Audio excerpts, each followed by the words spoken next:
Hello, in this video I will be showing you how to swap the evade and interact button in God of War Ragnarök.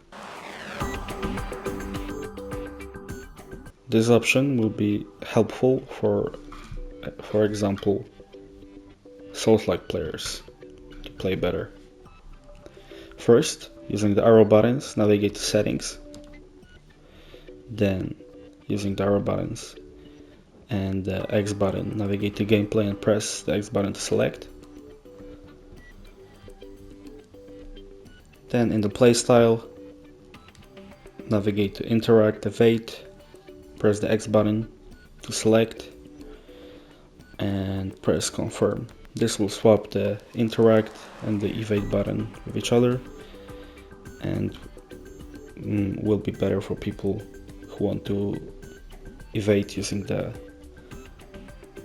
O button. That's it for today's video. If you consider it helpful, consider leaving a like, subscribe and maybe leave a comment. Thanks.